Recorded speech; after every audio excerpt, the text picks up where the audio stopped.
My secretary, Nona Tyson, had read in Playboy magazine the Richard Matheson short story, and she brought it to my attention. And she said, "You should direct this."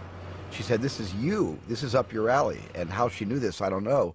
But I read it, and I really grew infatuated with the short story, and I went to the producer I discovered was George Eckstein, and I lobbied for it very, very hard. And I had just finished directing the first Columbo of the series, and it turned out really, really well. I was really proud of it. And so I showed George my rough cut on the Columbo, which hadn't aired yet, and George liked it also. And then George represented me to the network, to ABC, and I believe he went to Barry Diller, who was head of ABC in those days, and he lobbied my name to Barry, and Barry approved me. And so I got this amazing gig. But I have to tell you that Richard Matheson, who wrote the short story and the screenplay, had laid out this amazing story. You can imagine there was very little dialogue in this, and it was all prose. And I get a lot of credit for figuring out how to make Duel a very suspenseful Hitchcockian story. But Matheson's script was already Hitchcockian and suspenseful.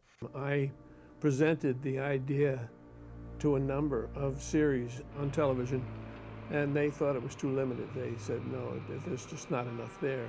And finally I gave up on that idea, pitching it for a television idea, and wrote it as a novelette.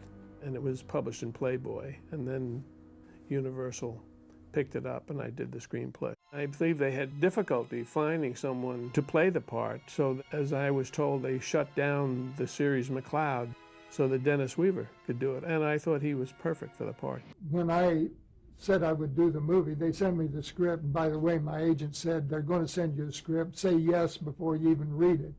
And he'd never said that to me before. But when I read it, I understood why, and of course I immediately said, yeah, I want to do this. And 3 weeks later, they called me up and said, we've got a young director here under contract. We'd like to use him if it's okay with you. And they hyped him pretty good. They said he's very imaginative, very creative, that he likes to take risks, and we think he's a real comer. And I said, well, I don't get to work with those kind of directors very often, so yeah, let's go. And it was Steven Spielberg. You know, all the television I had directed up until Duel, I had done about 7 or 8 episodes of different kinds of series like Marcus Welby and Owen Marshall, Name of the Game and Theme and things like this. Please, you know, I hope this experience serves me well, because I've only got 11 days to shoot a 74-minute movie, and I went out into the desert and I pretty much didn't storyboard Duel, but I drew a map of the story, and I had the art department actually draw a map of the story where all the set pieces were to take place, to kind of help myself realize where I was going to put the A, B, C, D, and E cameras, because I had 5 cameras on some of these truck and car chases. So within 1 mile of highway, I could get a whole lot of shots, at least 5 angles, then turn the vehicles around, simply turn the cameras around, change lenses, and have them go the other way and be able to use that footage, going not only from right to left, but from left to right. As a matter of fact, Stephen, when he talked to me the last time, he said, you know, I watch that movie at least twice a year to remember what I did, because I really think it was one of the most creative jobs he's ever done. I really do.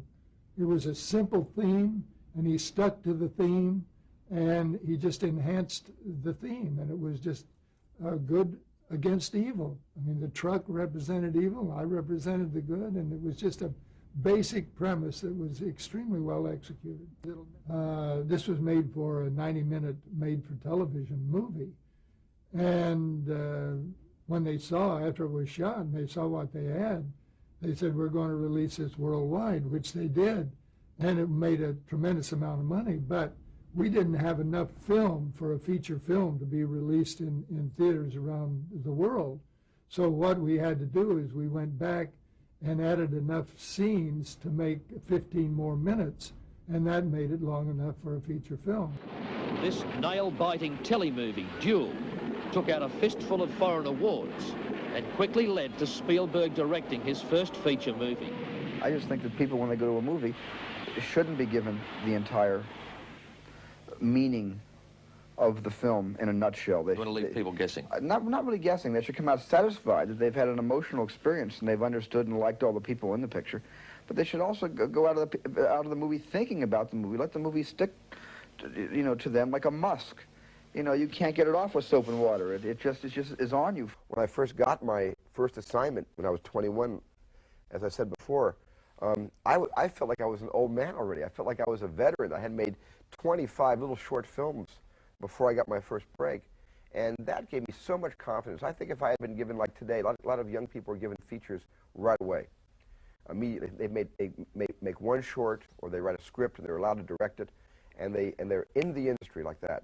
And I'm not sure I would have survived if I had gotten a break that fast without having that much experience behind me, albeit 16 millimeter, sort of home shop type movies. It was a great experience for me to do that. Spielberg himself had the idea for Sugarland Express. He found it in a newspaper. It had to do with the loss of their baby, and it had to do with this media event that, it just sort of sprang up all of a sudden. In Texas, there's a posse theory, and the theory is when a fellow officer is in trouble, everybody jumps into their automobiles, all the fellow officers, and they fall in behind to try to help the guy out. And the posse theory sort of is, the backdrop to Sugarland Express. Of course, the studio was reluctant to give me a chance to direct my first feature without a movie star. So Dick Zanuck and David Brown, who were my producers, suggested I take it to Goldie Hawn, which I did. And thank goodness, she said yes, and she got us the green light, and I was very happy with her. I thought she was an amazing actress, and she was completely cooperative and had thousands of good ideas. I was able to, within the budget of my picture, afford 40 police cars, and in real life, 90 police cars were involved in a bumper-to-bumper pursuit that was strung out over about 150 miles.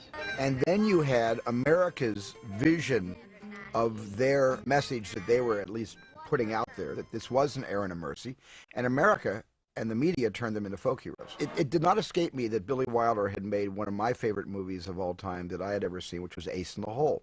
And that really affected me.